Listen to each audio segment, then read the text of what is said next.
সোহান ও রোহান বাবা মা মরা দুই ভাই। বড় ভাই সোহান একটা কোম্পানিতে চাকরি করে। অফিসে যাওয়ার সময় ছোট ভাই রোহান বলে, ভাইয়া। সোহান বলে, বল। রোহান বলে, আমার কলেজে 2000 টাকা লাগবে। সোহান বলে, কবে লাগবে? কালকে লাগবে ভাইয়া, চিন্তা করিস না, আমি কালকে দিচ্ছি। আর হ্যাঁ, পড়াশোনা করিস ঠিক মতো। এ বলে সোহান অফিসে চলে যায়।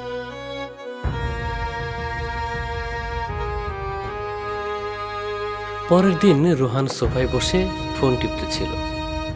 তখন সোহান এসে বলে, আমার তারা ছেড়ে, কালকে যে টাকাটা চাইছিলি এই নে, কলেজে দিয়ে দিস। এই বলে সোহান তার অফিসে চলে যায়। এদিকে রোহান সেই টাকায় বন্ধু বান্ধব নিয়ে রেস্টুরেন্টে খাওয়া দাওয়া করে। বন্ধুদের থেকে বিদায় নিয়ে বাসায় যাচ্ছিল। অপরদিকে সোহান রাস্তার পাশে একটি বৃদ্ধ লোকের সাথে ইট ভাঙার কাজ করতেছিল।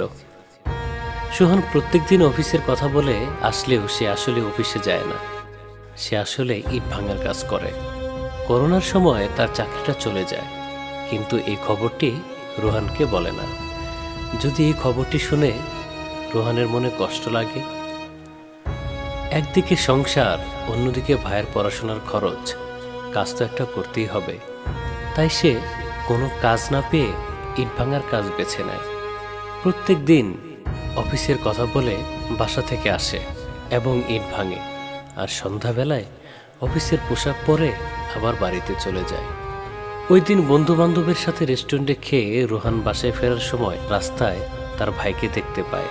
ভাইকে ইট ভাঙতে দেখে রোহান অবাক হয়ে যায় এবং এগিয়ে গিয়ে বলে, ভাই, তুমি এখানে ইট ভাঙতেছো কেন? তুমি তো চাকরি করো। সোহান বলে, আসলে করোনার সময় গত বছর আমার চাকরিটা চলে গেছে রে। রোহান বলে, কি বলো ভাইয়া, তোমার চাকরি চলে গেছে? তুমি তো আমাকে বলো নাই। আমাকে বললে তো আমিও একটা কাজ করার চেষ্টা করতাম। সোহান বলে, আমার তোর দিকেও তাকাতে হয়, সংসারের দিকে তাকাতে হয়, তোর পড়াশোনার খরচ, এগুলো কেমনে জোগাইতাম? এই জন্য আমি অফিসের কথা বলে এসে ইট ভাঙি। রোহান বলে, তাই বলে তুমি ইট ভাঙবা?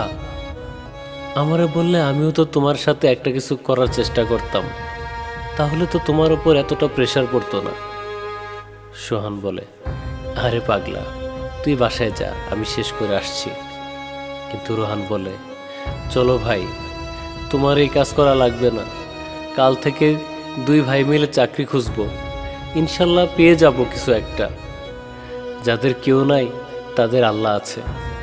আসলে আমাদের এই সমাজে অনেক বড় ভাই, অনেক ছোট ভাই এরকমই আছে যে তারা একটি পরিবারের দায়িত্ব নিয়ে কখনো নিজের সুখের কথা চিন্তা করে না, সবসময় চিন্তা করে তার পরিবারের জন্য।